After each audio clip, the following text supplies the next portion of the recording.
Buenas tardes a todos y todas.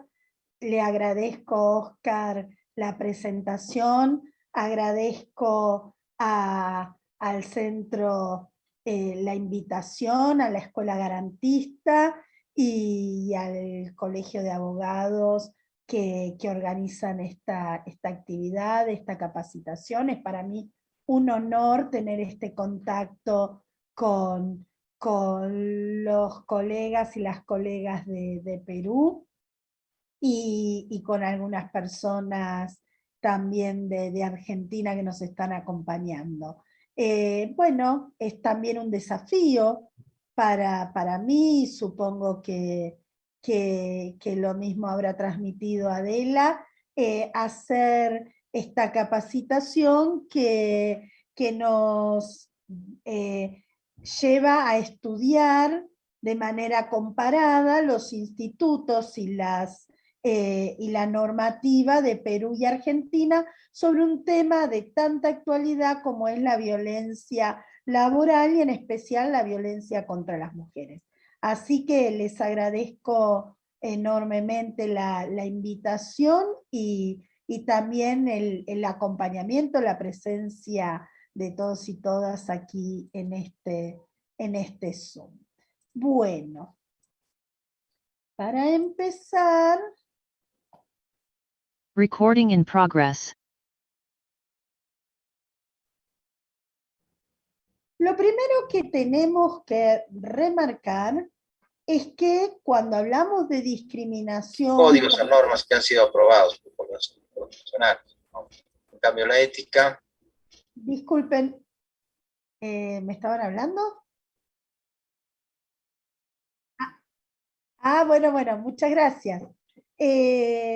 Bueno, les decía que cuando hablamos de discriminación y de violencia, o cuando uno estudia este tipo de prácticas o de comportamientos, lo primero que descubrimos es que en la base de estas conductas, de estas prácticas, de estos comportamientos, suelen encontrarse prejuicios y estereotipos. Estos prejuicios, estos estereotipos, tienen su naturaleza en las formas de relacionarnos de las personas social, familiar y laboralmente, y son patrones de comportamiento, de conducta que están muy enraizados, están muy arraigados, y a veces ni siquiera somos conscientes de que tenemos estos prejuicios o estos estereotipos.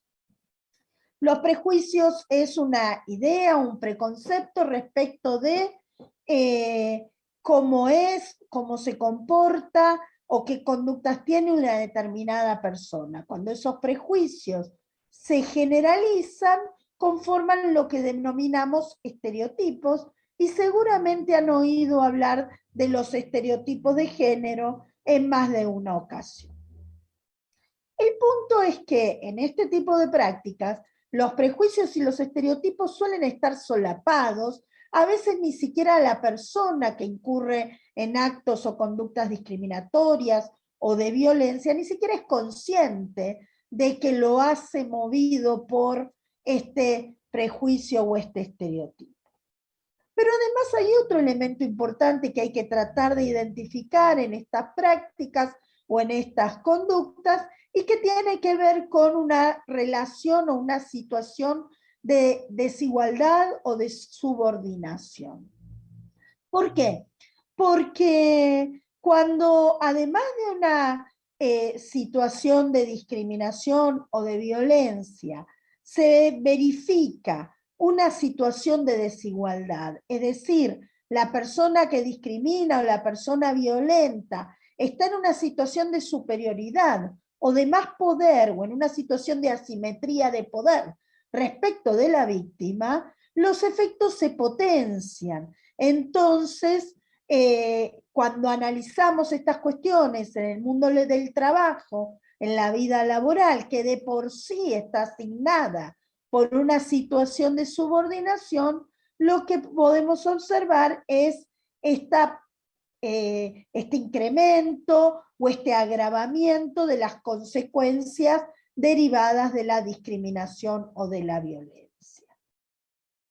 ¿Y qué es esto de los estereotipos? Yo les decía, todos tenemos en nuestra historia, en nuestra educación, en nuestras tradiciones, muy arraigados algunos prejuicios o algunos estereotipos. Imagínense que en esta frase completamos los puntos suspensivos con los grupos que a ustedes les parezca y con las consecuencias, ¿no? El ejemplo, no sé, en Perú, pero en la Argentina muchas veces se suele decir todas las mujeres manejan mal. Todas las mujeres, ¿sí? Sería el grupo, perdón, me fui, manejan mal o son de tal forma. Todas las personas de tal raza son de tal otra forma, todas las personas de tal religión, todas las personas altas, bajas, flacas, gordas, todas las personas que tienen tal discapacidad o minusvalía, todas las personas que viven en tal lugar, todas las personas que tienen tal ideología son de determinada manera. Eso es un estereotipo. Y es evidente que esto atenta contra el principio de autodeterminación de las personas, atenta contra la libertad de cada persona de elegir su destino, de tomar sus decisiones, de orientar su comportamiento, de hacer opciones de vida, independientemente de su raza, de su religión, del lugar donde nació, del lugar donde vive. ¿Sí? Entonces, esto es evidente que no tiene ninguna apoyatura en la realidad, sino que es una generalización, es un estereotipo. Y cuando hablamos de estereotipos de género, estamos hablando de cómo se supone que somos, pensamos, actuamos, sentimos, nos comportamos las mujeres o los varones. ¿Sí? Lo que se supone que debemos hacer las mujeres, lo que se supone que deben hacer los varones por el hecho de ser mujeres o de ser varones, casi como si viniera en nuestra carga genética, ¿sí? Y sabemos también que las personas somos diferentes, independientemente de si somos varones o si somos mujeres, ¿sí? Y para pensar en alguna, digamos, de las palabritas que aparecen aquí como más evidentes, ¿no? Todas las mujeres somos débiles, todos los varones son dominantes. No, las mujeres, hay mujeres débiles, hay mujeres que no son tan débiles, hay mujeres que son discretas, hay mujeres que no son nada discretas, hay mujeres que son más frágiles o frívolas, hay otras que no lo son, hay varones que son deportistas, hay otros que no lo son, hay mujeres que son deportistas, hay varones que son líderes, hay otros que no lo son, competitivos. Bueno, obviamente ninguna de esas características está implícita en el ser varón o en el ser mujer, aunque tradicionalmente, históricamente, nos han inculcado, a veces hasta sin darse cuenta, estos patrones, estas ideas respecto de lo que es ser varón y ser mujer. Y el problema de esto, por un lado, es el problema de toda generalización, y por otra parte es las consecuencias disvaliosas o perjudiciales que esto trae aparejado al varón, la mujer o a la persona que no encaja en esos roles. ¿Sí? A la persona que elige otros caminos, que tiene otras características, que tiene otra contextura física u otras condiciones intelectuales, emocionales. Bueno, esas personas quedan afuera del estereotipo, quedan afuera de estos roles que están tan arraigados y le genera innumerables consecuencias en su vida de relación, en su vida familiar, en su vida social y también en su vida laboral, porque vamos a ver que estos estereotipos de género se proyectan también en la forma en que las mujeres y los varones nos incorporamos al mundo del trabajo. Entonces decíamos, se trata de lo que se supone que las mujeres pensamos, decimos, aspiramos, soñamos o cómo nos comportamos, ¿no? ¿Y por qué esto se proyecta en la forma en que las mujeres nos incorporamos al mundo del trabajo y los varones? porque ustedes saben que esto de los roles de género se ha reproducido y se sigue reproduciendo. ¿Por qué? Porque si nos atenemos a esos estereotipos de género, bueno, se supone o parecería que las mujeres estamos especialmente dotadas para la reproducción, para las tareas domésticas, para las tareas de cuidado, para ocuparnos de la casa, de los hijos, de las acciones de cuidado familiar, social, comunitario, ¿sí? Y que en cambio los varones están especialmente dotados para la producción, para ganar el pan con el sudor de la frente, para asumir responsabilidades, para ejercer autoridad, para dominar.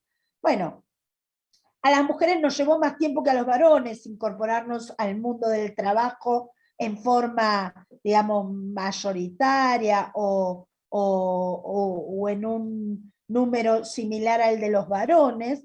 En muchos casos esa incorporación se ha debido estrictamente a necesidades económicas, ¿sí? No siempre a decisiones individuales o a proyectos individuales de vida, pero muchas veces esto se ha debido a situaciones económicas, especialmente ser única cabeza de hogar o de familias monoparentales. Pero bueno, resulta que cuando las mujeres nos incorporamos al mundo del trabajo, solemos reproducir esto. Entonces, nos incorporamos mayoritariamente en actividades vinculadas a lo doméstico, al cuidado, a la solidaridad, y no es casual que en el mundo entero, cuando uno analiza la cantidad de personas que trabajan en lo que se llama el servicio doméstico o el trabajo en casas particulares, el trabajo de limpieza en casas particulares,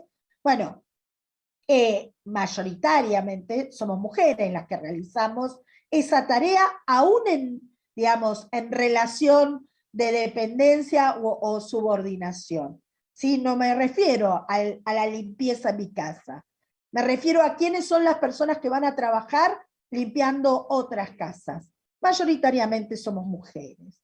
Cuando uno mira quiénes son las personas que se dedican mayoritariamente a la docencia en los niveles más básicos, en la educación inicial, en la Argentina le llamamos el jardín de infante o las guarderías, ¿sí? Los niños de 2, 3 años, el cuidado de niños en la escuela primaria, que va de los 6 a los 12 años aproximadamente, mayoritariamente somos mujeres.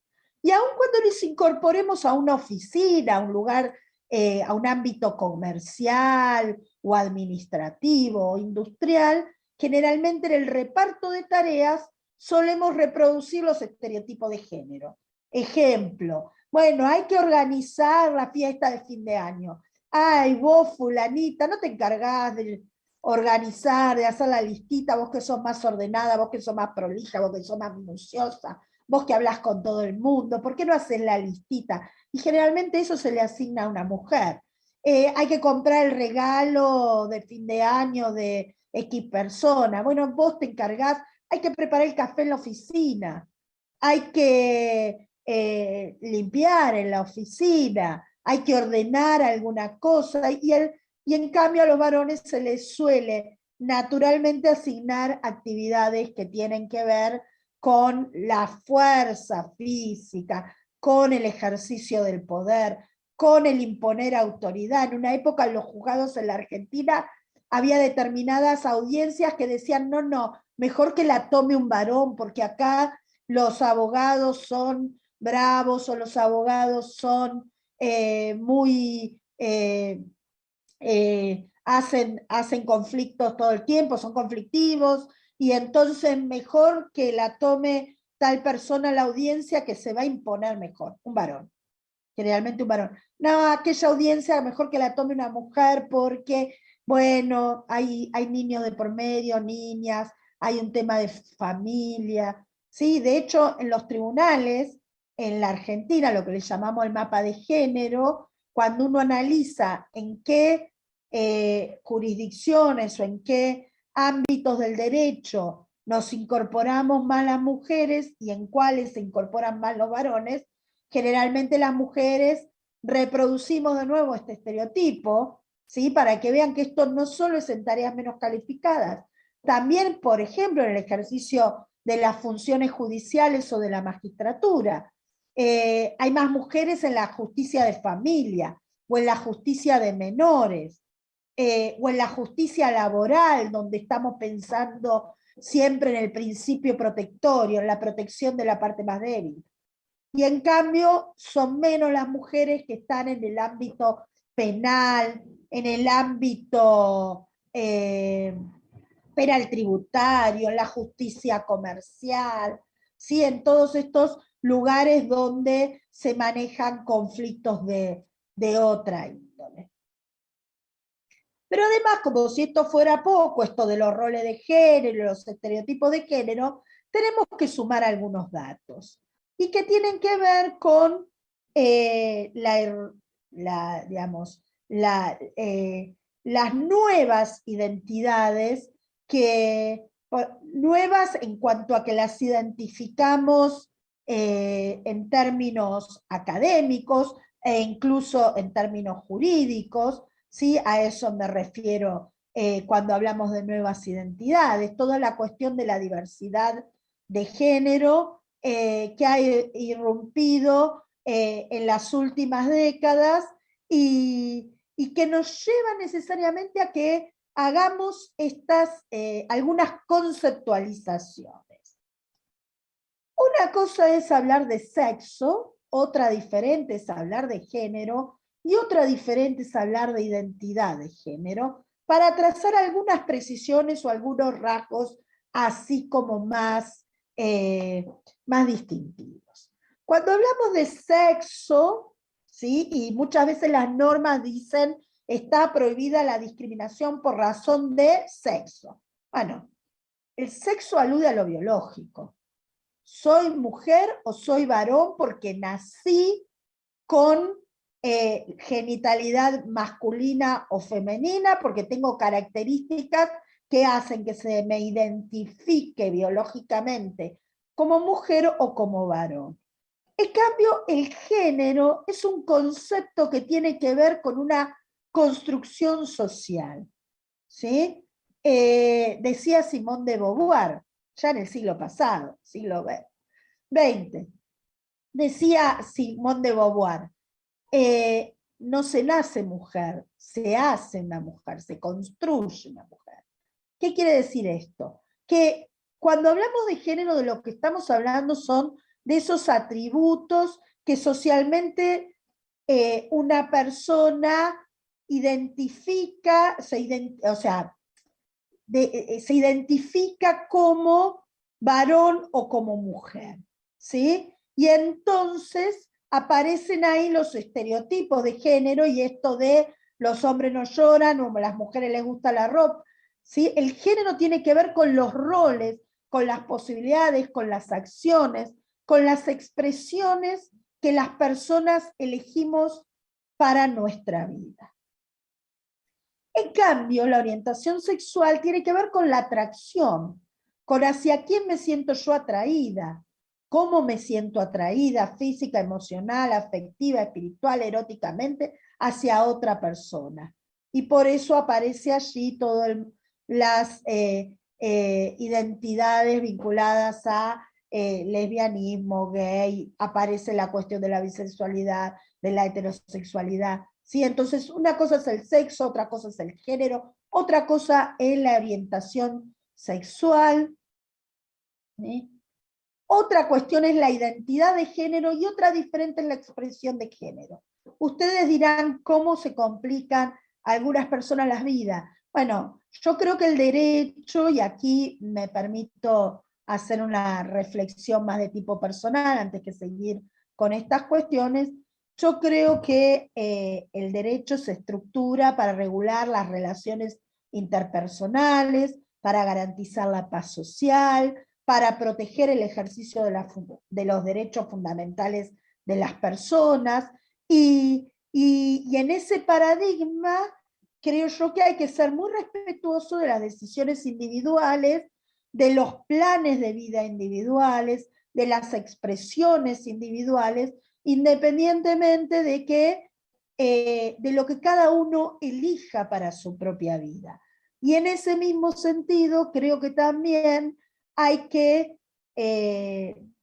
militar, hay que auspiciar la tolerancia, la inclusión, el respeto, particularmente en épocas en las que creo yo que en el mundo entero estamos viviendo situaciones de intolerancia, de persecución, de violación de los derechos fundamentales y de las libertades individuales.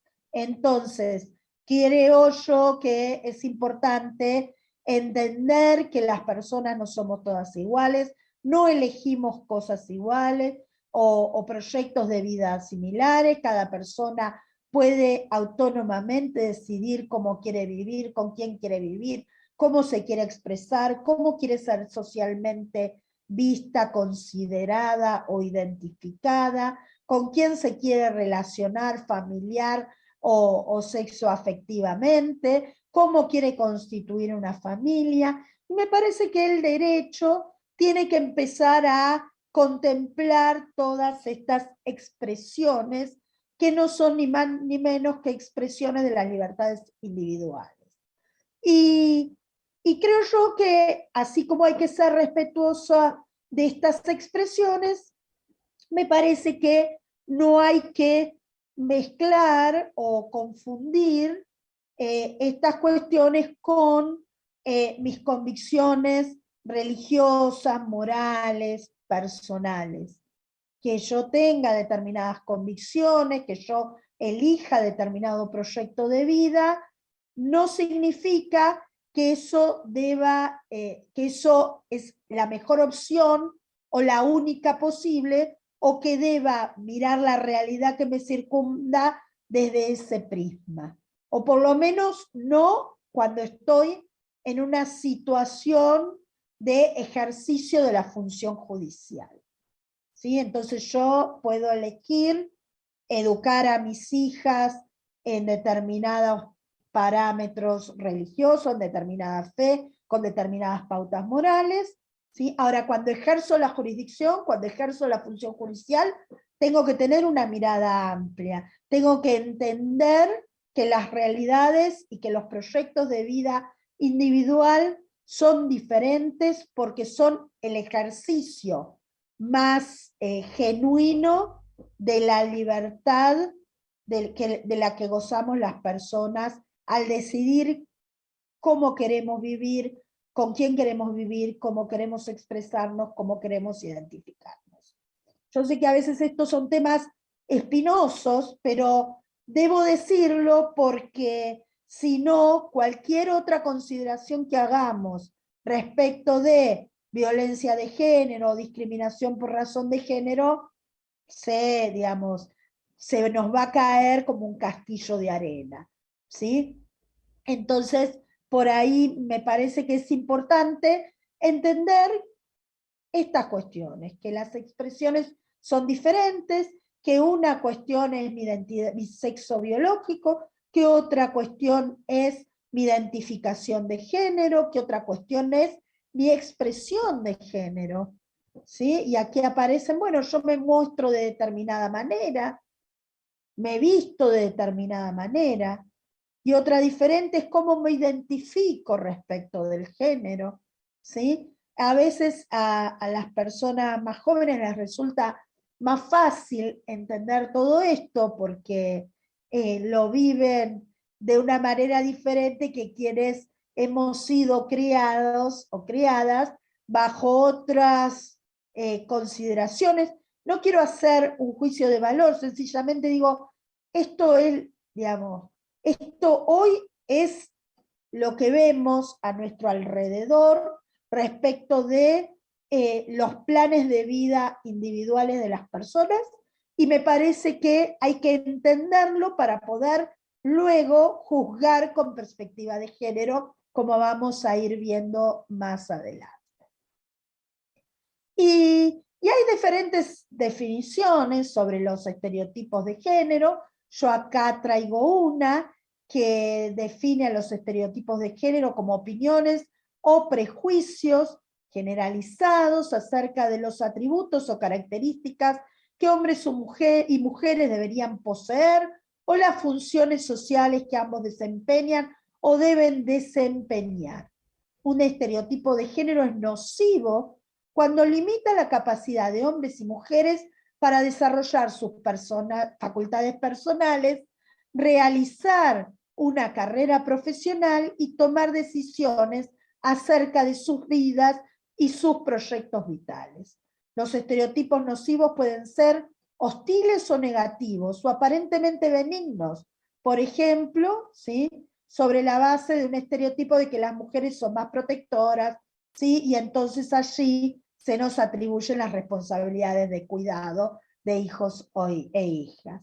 Bueno, esto no lo digo yo, lo define así Naciones Unidas, el ACNUR.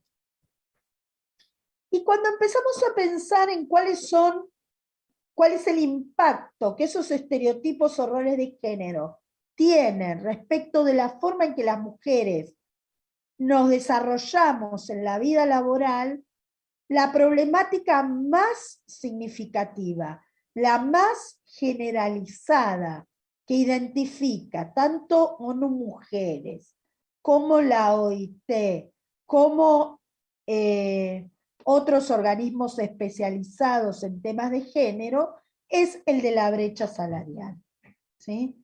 En el mundo entero las mujeres solemos ganar entre un 25 y un 35% menos que los varones en igual tarea o realizando un trabajo de igual valor, como lo denomina la OIT en el convenio 100. Tanto es de esta manera que la OIT lo ha recogido en el convenio 100, que es de mediados del siglo XX, y hoy, ya en el año 2021, la OIT sigue diciendo que no obstante que han pasado más de 70 años desde el convenio, desde la aprobación del convenio 100 de la OIT, que se refiere a esta problemática, bueno, las mujeres en el mundo entero seguimos ganando menos que los varones. Y esa brecha salarial tiene su impacto en la brecha digital. ¿Por qué? Porque si ganamos menos, las posibilidades de acceder a los bienes, y en especial a los bienes tecnológicos, a las nuevas tecnologías, a los equipamientos tecnológicos, a capacitaciones y estudios más especializados, es menor, porque tenemos menos ingresos, tenemos menos dinero para destinar a estas cuestiones. Y piensen la importancia que hoy, siglo XXI, y en el marco de una pandemia que parece por momentos que se está terminando, pero que cuando miramos a Europa resulta que está recrudeciendo la cuarta ola, bueno, la brecha digital adquiere importancia. Y la brecha salarial va unida a la brecha digital y va unida también a las posibilidades de crecimiento profesional, de reinserción profesional, de las expectativas de ascenso, de crecimiento a puestos de trabajo más especializados. ¿Sí? Si no tengo una buena computadora, si no tengo buena conexión a internet, si no tengo un buen dispositivo móvil, y me va a costar mucho más trabajar en forma remota o hacer teletrabajo que alguien que tiene equipos de última generación. Brecha salarial, brecha digital, brecha en la formación, capacitación o en la educación, están unidas íntimamente. Las estadísticas que realiza UNICEF y que realiza ONU Mujeres muestran también que las mujeres abandonamos la escuela primaria o la escuela secundaria y accedemos en menor medida al terciario que los varones.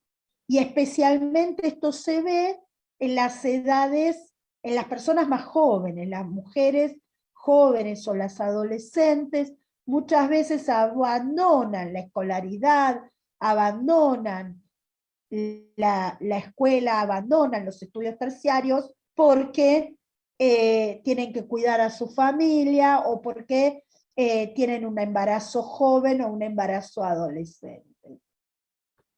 Y entonces, nuevamente, hay como un círculo, ¿no?, entre las posibilidades de formación, de capacitación, las posibilidades de acceso al empleo, las posibilidades de crecimiento profesional o de avanzar en un puesto de trabajo más calificado y los ingresos económicos, ¿sí? Entonces, se retroalimenta la brecha salarial como consecuencia de todo esto. Pero además, dice la OIT, que las mujeres estamos atravesadas por dos fenómenos, que la OIT denomina techo de cristal o suelo pegajoso. ¿Qué es el techo de cristal? Es como esa barrera invisible que nos dificulta el ascenso, el crecimiento profesional. Está, pero no la vemos, ¿sí? Está, por eso decimos, es invisible. Y que a veces tiene que ver con los estereotipos de género. Muchas veces, no, para tal cargo preferimos un varón. ¿Y por qué prefieren un varón? Y porque los varones tienen más tiempo, porque los varones no tienen que ocuparse de la familia. Bueno, esto es el techo de cristal, es esa barrera invisible que está, que nos, pero que no la vemos, pero sabemos que está. Hoy en día se habla también de paredes de cristal.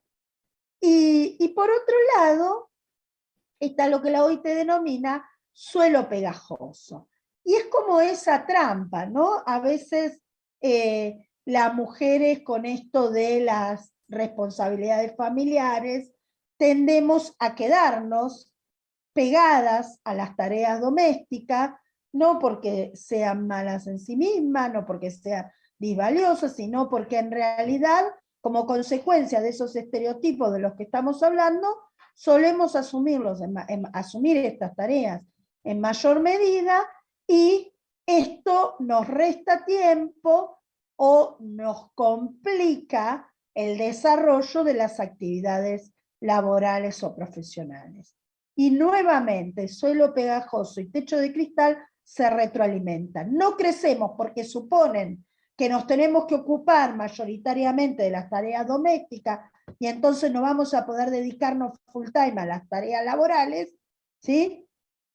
Y a veces ni siquiera intentamos postularnos para cargos más altos, puestos de mayor responsabilidad, porque suponemos que se nos va a complicar la existencia por esas responsabilidades familiares que tradicionalmente han recaído sobre nosotras. Y entonces ahora los y las invito a que pensemos qué pasa con la participación de las mujeres en el espacio público, ¿sí? Y entonces, ¿qué pasa si de las fotos de situaciones en el espacio público de diferentes profesionales en el mundo de las finanzas, en el mundo de la política, en el mundo judicial, si de pronto corremos a los varones de la foto? Por favor, no se me vaya a malinterpretar, no es esto no es esto un objetivo, no es que queremos correr a los varones de los puestos del trabajo. Lo único que queremos plantear es, ¿cuántas somos? ¿Y por qué somos tan pocas en algunos ámbitos? Y la respuesta ya la podemos intuir, ¿no? Y somos pocas, somos muy pocas. Y esto pasa en el mundo entero. No distingue regiones, países, culturas. Y esto tiene que ver con lo que llamamos el patriarcado. ¿Y qué quiere decir? ¿Y entonces que tenemos que correr a los varones para entrar las mujeres? No, tenemos que pensar en normas, en políticas públicas, en programas de acompañamiento que faciliten que las mujeres tengamos un lugar de mayor participación o de participación paritaria, equitativa que los varones. ¿Sí? Y entonces, ¿qué pasa si de esta foto corremos a los varones? Y queda, es decir, había una sola mujer en esa escena de la vida política mundial. ¿Sí? Vuelvo para atrás. ¿Qué pasa si corremos a los varones? Aquí cambiamos de personajes y nuevamente queda una sola mujer. Aquí nos vamos a un organismo internacional donde hay personas de diversos estados, de diferentes culturas, y nuevamente solo encontramos una mujer. Esto puede ser un tribunal, puede ser un poder legislativo, más bien parecería un tribunal. ¿Y qué pasa si corremos a los varones? ¿Sí? Aquí una cultura diferente. ¿Y qué pasa si corremos a los varones? Otro ámbito diferente a los que venimos viendo. Es decir, no es un invento que el techo de cristal, no es un invento que como consecuencia de los roles de género hay lugares en los que a las mujeres se nos hace muy difícil acceder. ¿Sí? Y no siempre o no necesariamente esto tiene que ver con las calificaciones, con las cualidades, con las capacidades, sino que mayormente tiene que ver con los estereotipos o roles de género. Y si vamos a ver qué pasa con las normas jurídicas, ¿sí? Lo primero que tenemos que analizar son las normas constitucionales. Y si vamos a la Constitución Argentina, la Constitución Argentina hoy tiene normas que provienen de 3 momentos históricos. La Constitución primera, la originaria, la primera Constitución, la de 1853-1860, la primera aprobada y que subsiste, ¿no? A ese texto constitucional se le fueron incorporando a partir de distintas reformas algunas pinceladas vinculadas con esta temática. El texto histórico de nuestra Constitución Nacional, en el artículo 16, que sigue vigente, responde a esta idea de igualdad ante la ley. Todas las personas somos iguales ante la ley, la igualdad es la base de los impuestos y de las cargas públicas. La ley se nos aplica a todas las personas por igual. ¿Sí? La igualdad ante la ley, la igualdad formal, la igualdad alcanza con que a todos nos rija la misma ley y ya no hay problema de discriminación. Y además es una igualdad las personas ante la ley, ¿sí? Ante el Estado, que es quien aplica la ley, quien dicta y aplica la ley. Bueno, una igualdad de las personas, ¿sí? Ante la ley. Este texto constitucional es propio de la época en que fue aprobada la Constitución de la Nación Argentina, 1853, es propio de lo que llamamos el constitucionalismo clásico o liberal. En el año 1949 se cambió la Constitución, se implementó una Constitución de neto corte social, pero esa Constitución rigió unos pocos años, luego hubo un golpe militar, se derogó esa Constitución y al tiempo se restauró la aplicación de la antigua Constitución, la de 1853, a la que se le agregó en un artículo una pincelada de constitucionalismo social. Se agregó el artículo 14 bis, que es la norma de los y las laboralistas básica, fundamental. Es el artículo de la Constitución Nacional que se refiere a los derechos del trabajo y la seguridad social, derechos individuales, derechos colectivos y los derechos de derechos individuales y colectivos del trabajo y los derechos de la seguridad social. Aquí el legislador constitucional se adentra en esta problemática que mencionaba hace un momento, la brecha salarial, y establece el principio de igual remuneración por igual tarea, ¿sí? El postulado fundante. Cuando se aprueba esta reforma constitucional en 1957, Argentina ya había ratificado el convenio 100 de la OIT, que yo les mencionaba hace un momento, que es el convenio sobre igual remuneración por trabajo de igual valor. Y luego, en el año 1994, con la reforma de 1994, se incorpora al texto constitucional la noción igualdad efectiva de oportunidades. Y dice el texto de la Constitución argentina: el Estado deberá adoptar medidas de acción positiva que garanticen igualdad efectiva de oportunidades, en especial para niños, mujeres, ancianos y personas con discapacidad. ¿Qué es esto de la igualdad efectiva de oportunidades? Es reconocer, es admitir en el texto constitucional que no alcanza con la igualdad formal, que no alcanza con que a todos se nos aplique la ley de la misma manera para resolver las situaciones de desigualdad. Que lo que hay que garantizar, porque ese es el problema, son las oportunidades para ejercer los derechos. ¿Por qué? Y porque hay grupos, hay personas que por su procedencia, por su lugar de nacimiento, por la familia en la que han nacido, por el pueblo en el que han nacido, que vienen como postergados, que vienen sometidos a una situación de desigualdad estructural. No es decisión propia, es porque se trata de un grupo que se encuentra en situación de desigualdad estructural. Y entonces esas medidas de acción directa lo que van a buscar es corregir esas situaciones de desigualdad estructural.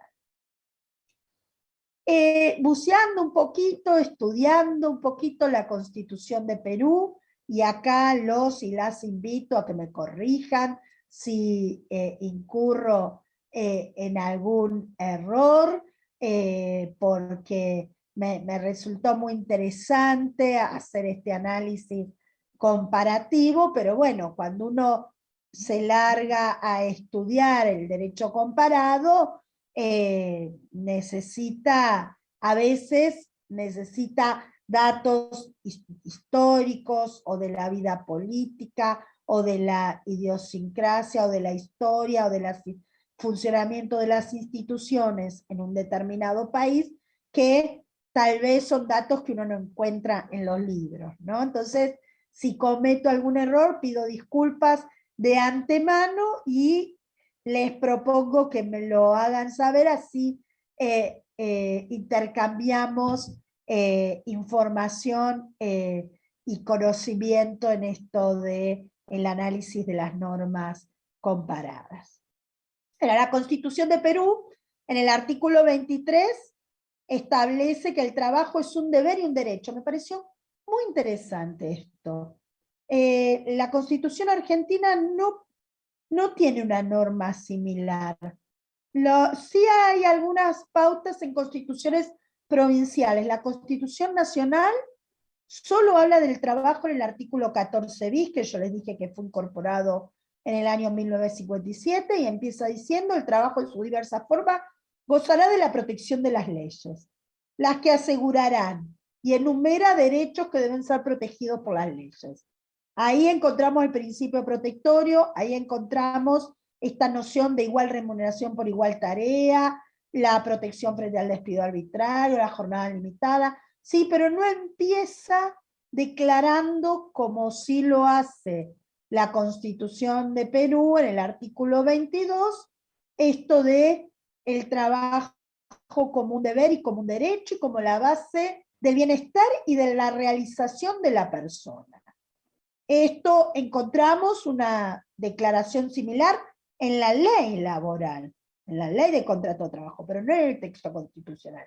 Me pareció muy interesante, supongo que tiene que ver con que la Constitución de Perú es más reciente y entonces está más imbuida de estos principios vinculados a la importancia del trabajo en la vida humana, ¿sí?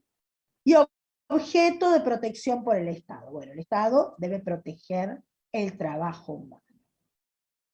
Luego, en el artículo 2, apartado 2, encontramos ese mismo principio que yo les mencionaba en el artículo 16 de la Constitución Argentina, la igualdad ante la ley. Aquí agregan que nadie debe ser discriminado por motivo de origen, raza, sexo, idioma, religión, opinión, condición económica o de cualquier otra índole. Nuestra Constitución no dice nada de esto, ¿sí? Establece la igualdad ante la ley. Una afirmación similar la encontramos en la ley antidiscriminatoria, pero no en el texto constitucional argentino. Esto me parece muy interesante también, la revalorización de la dignidad del trabajador o de la trabajadora, ¿sí? No se puede limitar el ejercicio de los derechos constitucionales ni desconocer o rebajar la dignidad del trabajador.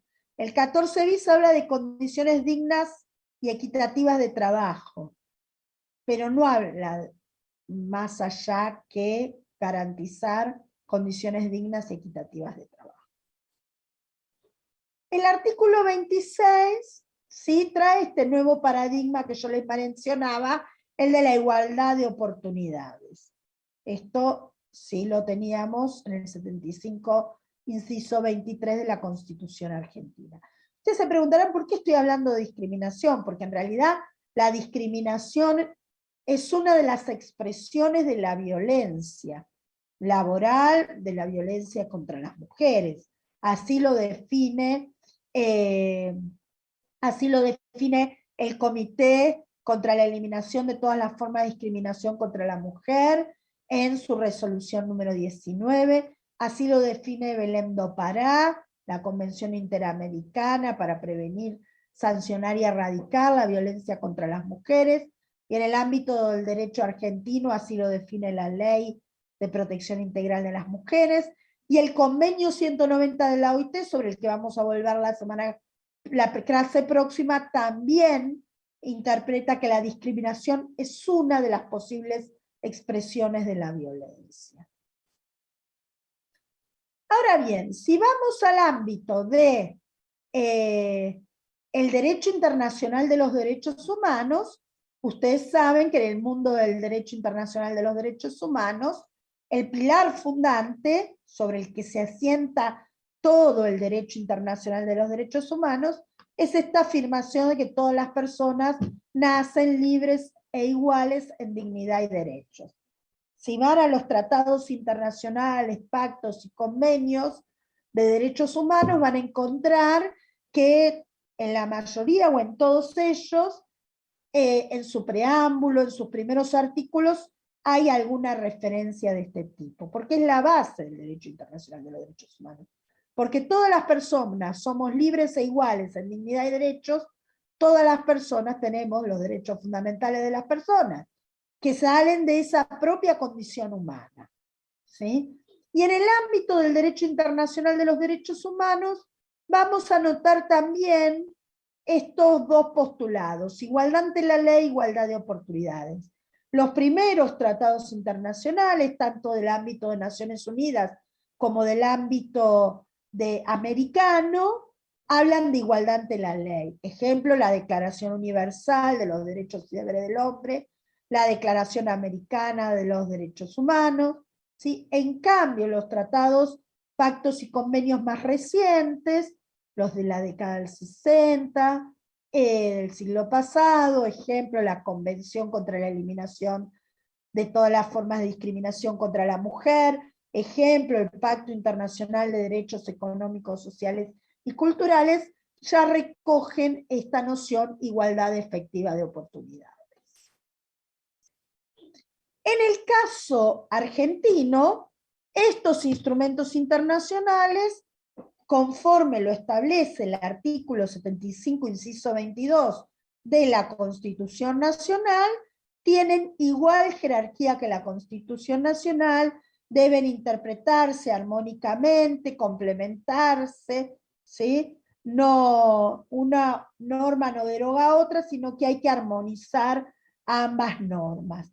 Entiendo, por lo que estuve estudiando, que en el caso del derecho peruano sucede lo mismo. Estos instrumentos de derechos humanos tienen, porque lo dice la Constitución, jerarquía constitucional.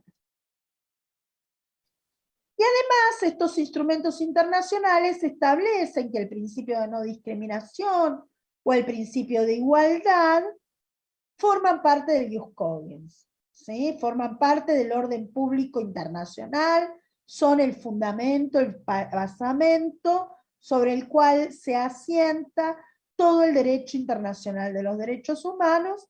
Así lo ha dicho la Corte Interamericana de Derechos Humanos en, por ejemplo, la opinión consultiva 4 del año 1984, que es la que cito aquí. Y yo les hablaba de desigualdad estructural. ¿Y qué es esto de la desigualdad estructural y la situación de las mujeres en el mundo del trabajo? Bueno, la imagen habla por sí sola, ¿no? A veces, para que las mujeres podamos desarrollar actividad académica, profesional, podamos crecer en el mundo del trabajo, tenemos que sortear obstáculos importantes, diferentes a los que tienen que sortear los varones, y que tienen que ver con, fundamentalmente, con las responsabilidades familiares y estos roles o estereotipos de género de los que estuve hablando al inicio de este encuentro. ¿Sí? Acá plantea la vida de una persona, la vida laboral de una persona como una carrera. Bueno, en esa carrera las mujeres tenemos que sortear estos obstáculos que nos aparecen aquí delante para poder competir, ¿sí? Y me gustó esta frase que dice que el problema es que esperamos que la mujer trabaje como si no tuviese hijos, y que cría a sus hijos o hijas como si no tuviesen que trabajar, ¿no? Es un poco este círculo perverso, este piso pegajoso del que hablaba hace un momento. Bueno, decíamos discriminación estructural o desigualdad estructural, ¿sí? Que son esas situaciones que tienen que ver con la pertenencia a un grupo tradicional o históricamente excluido, sometido, la pertenencia a un grupo vulnerable, a estos grupos que en forma sistemática y como consecuencia de prácticas sociales, sí se ven de prejuicios o de creencias, se ven postergados, se ven en una situación de desventaja respecto de la generalidad. Y es a esos grupos a quienes está dirigido, hacia quienes están dirigidas las políticas o medidas de acción afirmativa o de acción positiva. ¿Qué son? Y aquí lo vamos a ver con claridad. Disculpen que esté en inglés. La imagen me pareció muy elocuente y por eso la copié, ¿no? Igualdad versus equidad. Y me parece interesante ver cómo en la primera imagen, cada persona librada a su suerte, tratando de ver un partido en un estadio, ¿sí? Bueno, no tienen los mismos resultados si parten del mismo lugar personas que tienen condiciones diferentes o que están en situación de origen o de partida diferente. Ahora bien, si le sumamos unos banquitos a las personas más bajas, bueno, logramos un equilibrio, logramos que mejoren las posibilidades, que tengan iguales oportunidades para ver el partido. Ahora, si derribamos las barreras, si derribamos los muros, ya no va a ser necesario el banquito porque no hay nada que corregir, sino que ahora pueden libremente ver cada persona desde su lugar, desde su condición, el partido realmente en igualdad efectiva de oportunidad. ¿Sí? Aquí un ejemplo similar, cómo hacemos para bajar la fruta de ese árbol, que está medio inclinado hace un sentido. Bueno, aunque tengan las dos personas la misma escalera, no, los resultados no van a ser los mismos. ¿Sí? Y entonces, bueno, ¿qué es equidad y qué es justicia? ¿No? Esto me parece importante. Y vayamos ahora a qué se entiende por violencia contra las mujeres. Bueno, dentro de esos instrumentos internacionales que yo les decía, que tienen igual jerarquía que la Constitución Nacional en la Argentina y también en Perú, que tienen rango constitucional y tienen reconocimiento similar al de la Constitución, en esa convención sobre la eliminación de todas las formas de discriminación contra la mujer, lo primero que aparece en el preámbulo es el problema de los roles o de los papeles que al interior de la familia desarrollamos varones y mujeres. Y entonces lo que establece el preámbulo de la convención es que lo primero que hay que pensar es que hay que modificar esos roles tradicionales si queremos lograr el objetivo de la convención, que es eliminar toda la forma de discriminación contra la mujer.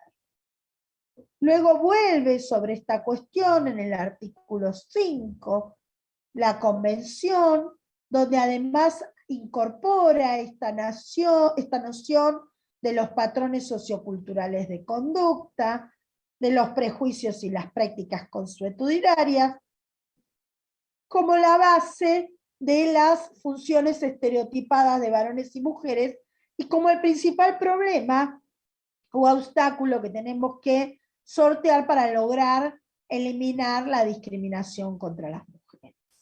Y la convención se refiere a discriminación contra las mujeres. Define discriminación contra las mujeres. No habla de violencia y tampoco habla de género, ¿sí? De estas nociones más abarcativas de las que hablaba al inicio. No habla de orientación, ni de identidad de género, ni de expresión de género. Habla de varón y mujer y de la discriminación, que es esa restricción por el hecho de ser mujer. Que por el hecho de ser mujer se vea menoscabado, anulado, el reconocimiento, goce o ejercicio de los derechos fundamentales de una persona.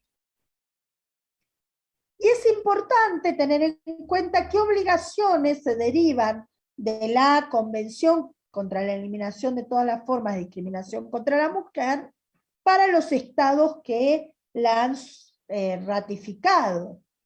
¿Por qué? Y porque cuando un estado ratifica una convención, cuando ratifica un instrumento internacional, luego debe rendir cuenta de los niveles de acatamiento y de los avances que ha producido en torno a la aplicación y vigencia de ese instrumento internacional en el derecho interno, en el mundo, en el ámbito interno.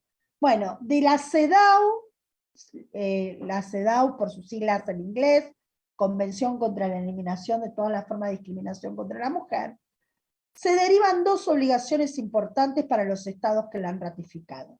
Por un lado, tomar medidas legislativas, dictar leyes que prohíban la discriminación contra la mujer, ¿sí?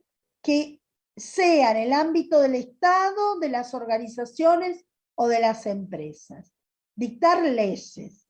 Y por otro lado, políticas públicas, campañas, capacitaciones, ¿sí? Distintas medidas para modificar los patrones socioculturales de conducta. Y este es el punto más difícil.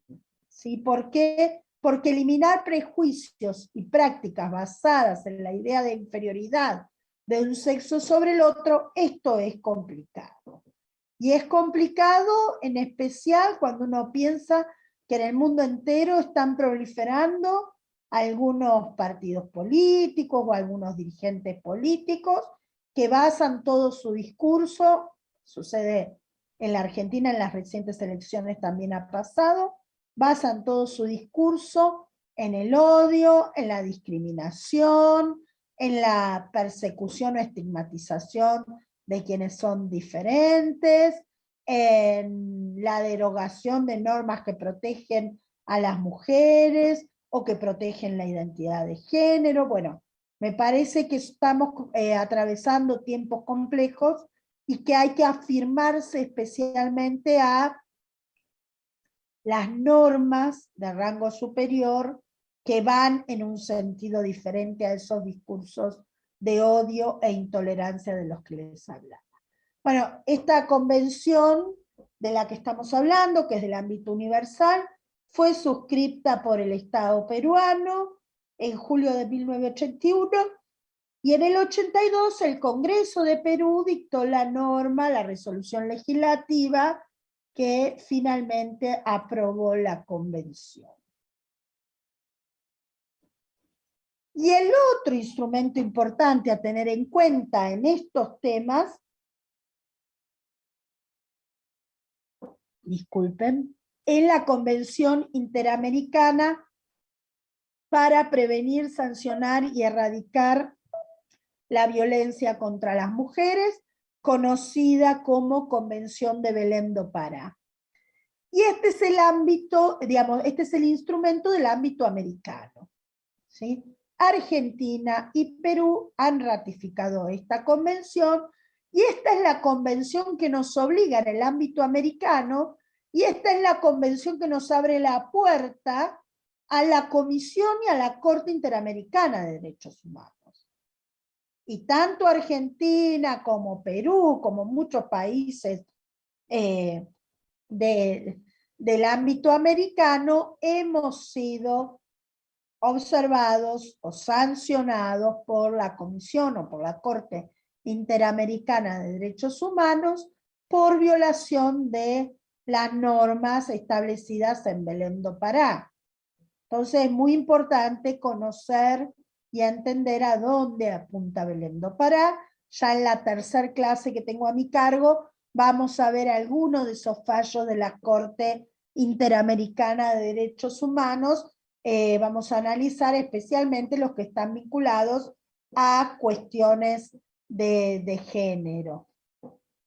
La convención, aquí sí la convención ya habla de violencia contra las mujeres. ¿Se acuerdan que les decía, la CEDAW habla de discriminación? Pero luego de su entrada en vigencia, tiempo después, el comité que controla el cumplimiento de la CEDAW dictó una resolución, la resolución número 19, en la que dice que si bien la convención habla de discriminación, la discriminación es una de las expresiones de la violencia. Bueno, ya en Belém do Pará directamente se habla de violencia contra la mujer.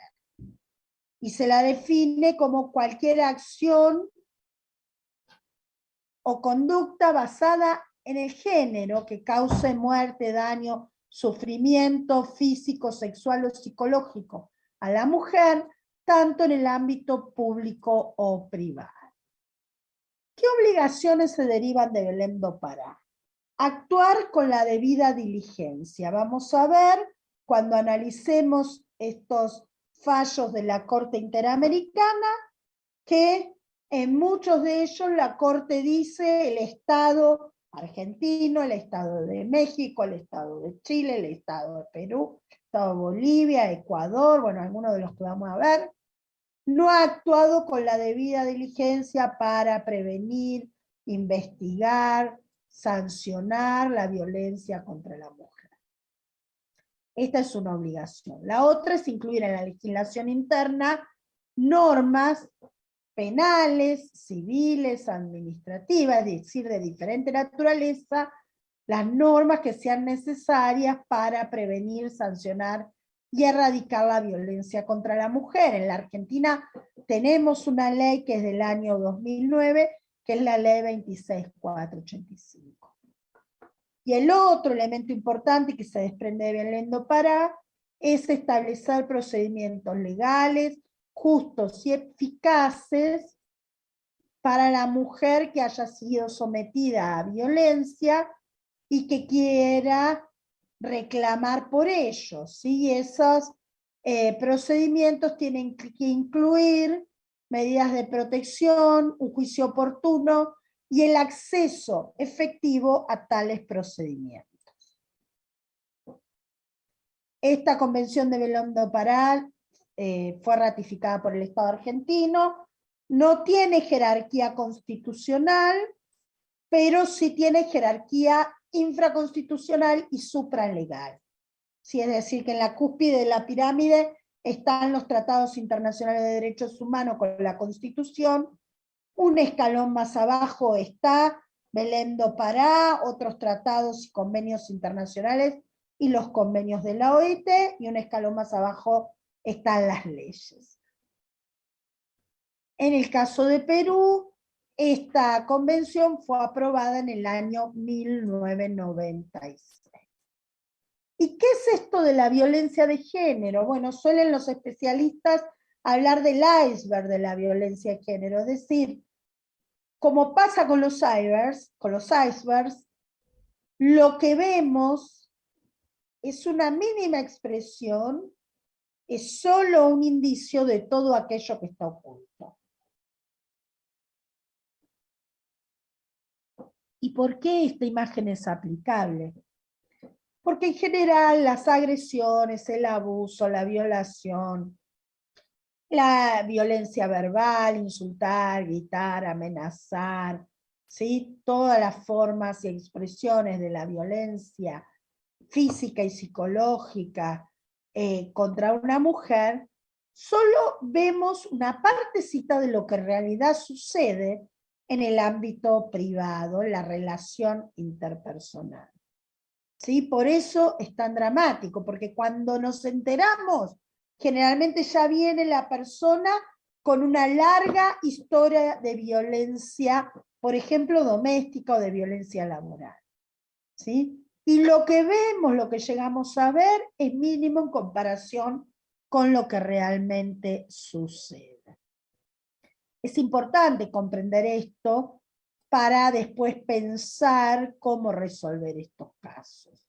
Porque en definitiva, de lo que estamos hablando, de lo que queremos o lo que nos estamos planteando, es la importancia de capacitar con perspectiva de género, y por eso celebro esta actividad, esta iniciativa, me sumo a ella y todas las otras actividades e iniciativas de similar tenor que se hacen diariamente en distintos lugares del planeta, ¿sí? Porque es importante capacitar para que la abogacía pueda reclamar y litigar con perspectiva de género, para que sepan cómo reclamar, cómo plantear los casos, qué normas invocar, cómo llevar al jugador o a la jugadora a entender la realidad de ese vínculo, de esa situación, ¿sí? Para que pueda la magistratura juzgar con perspectiva de género. No sé si en Brasil ha llegado una serie, estuve viendo en el fin de semana una serie en Netflix que se llama Las cosas por limpiar, es bastante nueva. Los y las invito a verla. La serie es un reflejo magnífico de cómo se entrecruzan diferentes expresiones de violencia, de cómo la violencia doméstica lleva a la persona a una situación de extrema vulnerabilidad, de extrema necesidad, en la que hace cualquier cosa para salir de esa situación de necesidad, y no obstante ello, a cada paso le aparecen obstáculos, dificultades, y se entremezcla la violencia doméstica con la violencia laboral, y se entremezclan los estereotipos de género, los prejuicios, sí, muchos de los elementos que venimos hablando, de los que venimos hablando. La clave, en mi opinión, el desafío del siglo XXI o de esta tercera década del siglo XXI es capacitar con perspectiva de género para reclamar y litigar con perspectiva de género y para luego juzgar con perspectiva de género.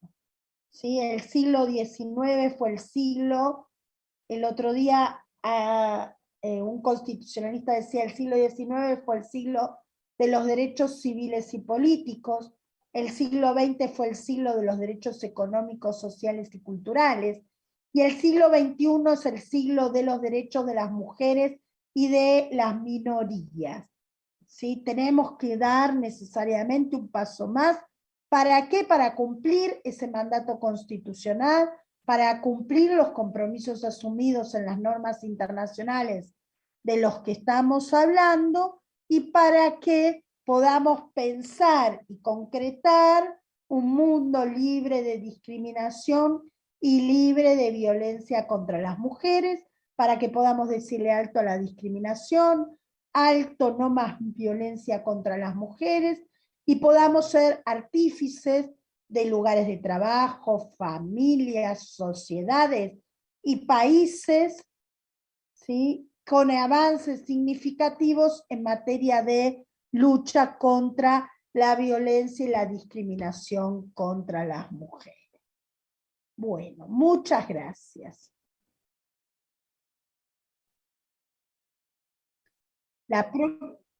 ¿Sí?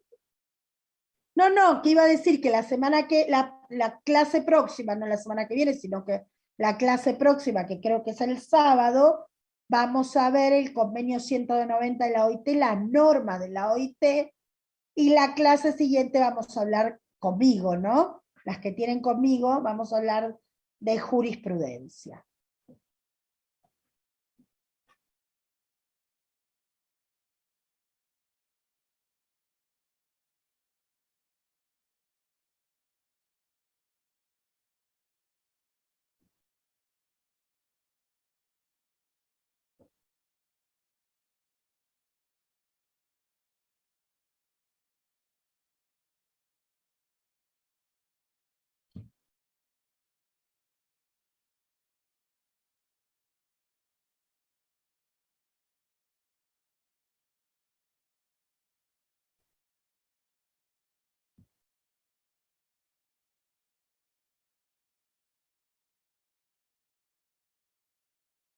Perfecto. ¿Preguntas o comentarios o observaciones?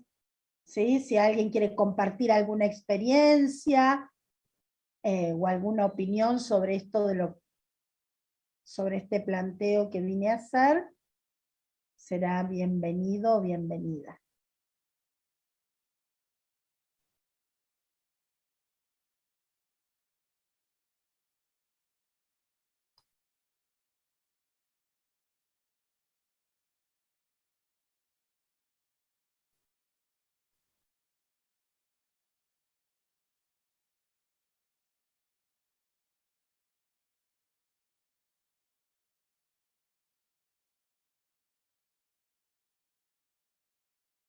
No entiendo a qué se refiere. Poder, responsabilidad y confianza que se tiene que fundamentar. No entiendo a qué se refiere. Por ahí si lo explica o me da alguna pauta más.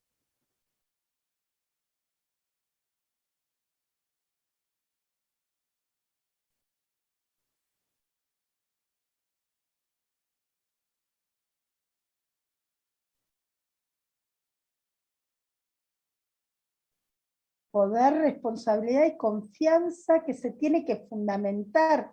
No sé si hay un tema, por ahí hay un tema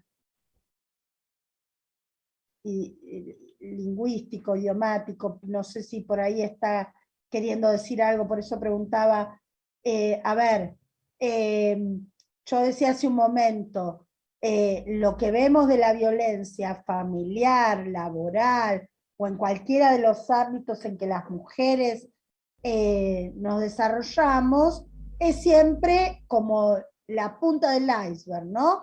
Hay toda una historia previa que, y hay todo quienes estudian el tema de violencia hablan de cómo va escalando el conflicto, ¿no? En esta película, en esta serie de las que yo les hablaba, la víctima o la protagonista de movida no se identifica como una víctima de violencia. Y cuando va al servicio social a pedir ayuda, porque en realidad se escapa de la casa con su hijita y no quiero spoilear, pero bueno, empieza así, así que quien vea el primer capítulo lo va a ver, no la terminé, así que no puedo spoilear nada.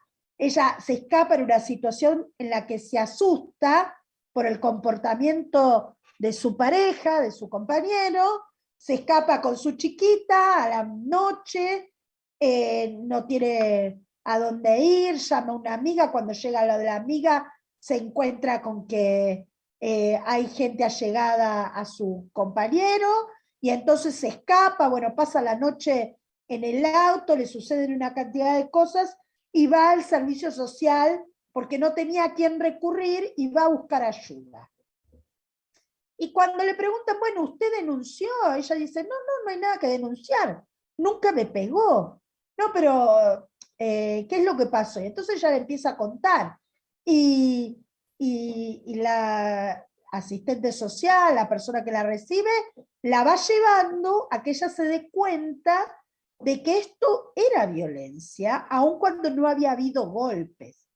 Y tanto era violenta el comportamiento de esta persona que ella se asustó y se escapó prácticamente con lo opuesto. No tenía ni documentos, ni dinero, ni prácticamente tenía ropa, ni los juguetes de la nena. Imaginemos la situación de conmoción, ¿no? Entonces, a veces hay un problema que tiene que ver con que la víctima le cuesta identificarse o le lleva tiempo identificarse como víctima. Otras veces lo que sucede es que esa situación de sometimiento económico, y vamos a hablar cuando les cuente un poquito sobre la ley argentina y lo comparemos con el convenio 190 de la OIT y con la normativa peruana, la ley argentina habla de diferentes tipos de violencia y entre ellas habla de la violencia económico-patrimonial. Y muchas veces, antes de que lleguen los golpes, hay un control, hay un sometimiento, hay una forma de dominación de la mujer que tiene que ver con lo económico. No, no te preocupes por el dinero, yo me ocupo, yo manejo el banco, yo manejo las tarjetas, yo te doy para lo que necesites, vos no tenés más que pedirme, pero el manejo lo tengo yo. ¿Sí? Y entonces, esa situación de condicionamiento económico hace que esta persona le resulte, no tenga las herramientas para escaparse del círculo de violencia. Los varones pueden ser víctimas de violencia familiar. Cualquier persona puede ser víctima de violencia familiar, aunque, sí, aclaro, ¿puede haber caso de que un varón sufra violencia familiar? Puede ser, puede haber casos donde personas adultas, mayores, ancianas, sufran violencia familiar. Hay casos donde son niños o niños que sufren violencia familiar, pero en general las estadísticas en el mundo entero muestran que la víctima más frecuente y en mayor número de la violencia familiar son las mujeres. Por eso las normas internacionales y nacionales protegen especialmente a las mujeres. ¿Y por qué en mayor número?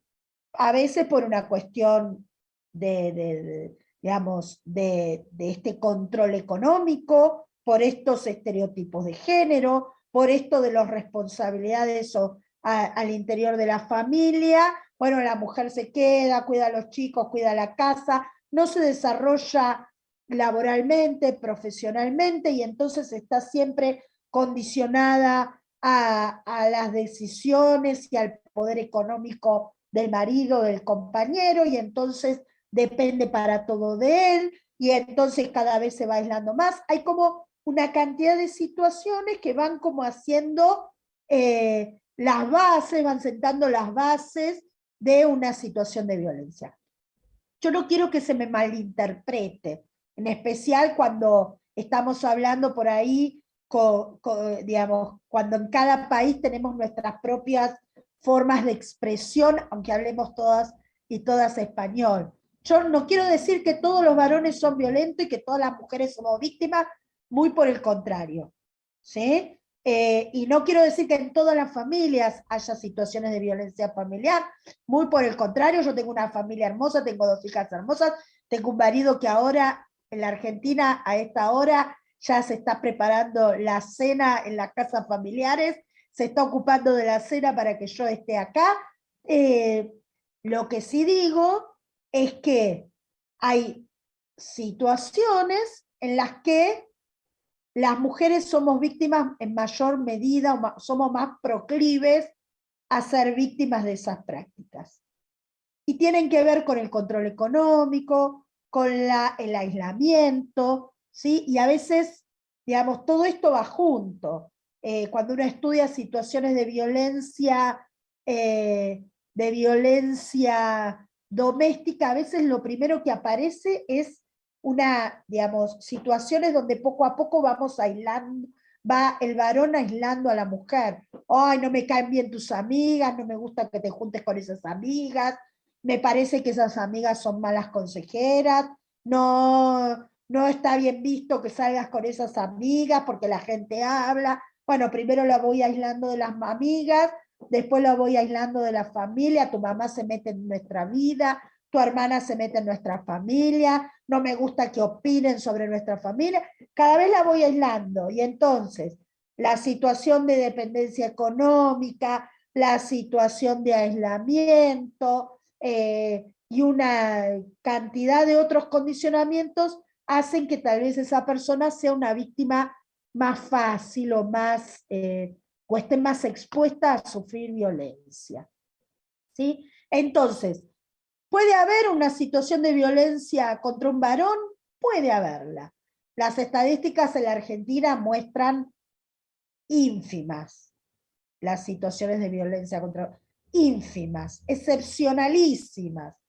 En cambio, en la Argentina, hoy la estadística hoy en la Argentina es que una mujer muere por día víctima de una situación de violencia familiar o de violencia proveniente de su pareja, sea una pareja estable o sea una pareja que se está iniciando. ¿Sí? En la Argentina estamos teniendo, y parecería que con la pandemia ha recrudecido, los femicidios y las situaciones de violencia contra la mujer en el ámbito de las relaciones sexoafectivas o en el ámbito de las relaciones familiares.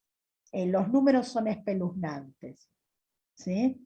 Y aquí dice Leandra, si en la violencia hay poder, dominio de una de las partes y la otra es sumisa, confianza, le pide dinero, no espera y le agrede.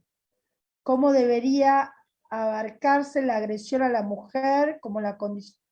Si la agresión a la mujer es como parte de un grupo familiar. Bueno, en la Argentina se están dando casos y se está estudiando y tal vez haya que adecuar la regulación, la legislación. Se están viendo casos donde ha habido varios recientemente, donde el varón, para vengarse de la mujer porque lo abandonó o porque formó otra pareja para causarle sufrimiento, en vez de ir contra ella, va contra los hijos. Y tal vez hasta con los hijos propios. Hace poquito hubo un caso de un señor que mató a sus 2 hijos y le dejó una cartita a la mujer para que veas, ¿no? Una notita para que veas de lo que soy capaz cuando me dejas o por venganza, no vas a tener paz, ¿no? El otro día hubo un tribunal que resolvió un caso donde le mataron a la mascota, el señor le mató a la mascota como forma de causarle sufrimiento. Y la justicia un caso, ¿no? No es una, hubo un caso que salió en los diarios, la justicia dijo, bueno, esto también es violencia contra la mujer, en vez de pegarle a ella, de insultarla, de hacerla sufrir, o de intentar matarla, le mató a la mascota, le mató a los hijos, incluso mató a los hijos propios, o mató a su madre, ¿no? Están apareciendo estas formas de violencia contra la mujer que son como indirectas. Te hago sufrir donde más te duele. Capaz que te duele más que, si te, que un golpe que te propine a vos, ¿no? Esto es un poco el mensaje. Y esto está empezando a aparecer. En los últimos tiempos se han visto varios casos en los medios de comunicación y algunos en la jurisprudencia, y, y probablemente haya que empezar a pensar en normas específicas para regular también esas situaciones.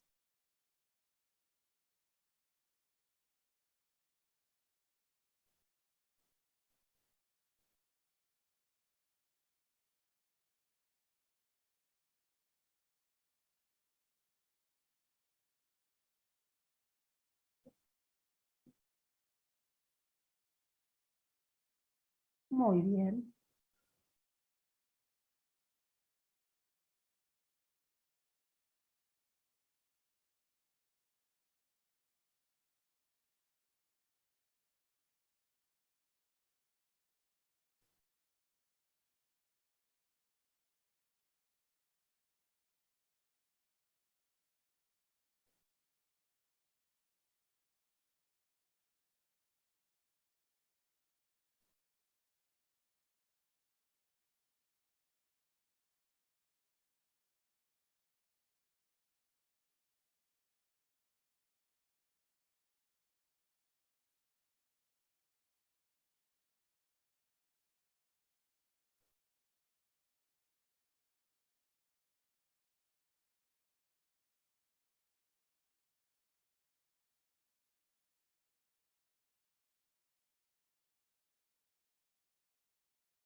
Muchas gracias, el gusto ha sido mío, y bueno, que tenga buenas noches y nos estamos viendo el próximo sábado, creo que me toca a mí la clase, que estén muy bien.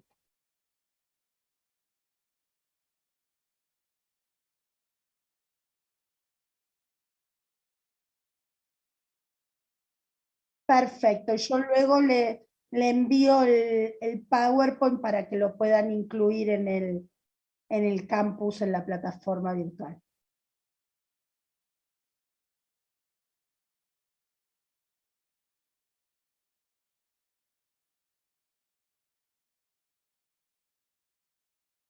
Muy bien, muchísimas gracias, que estén muy bien.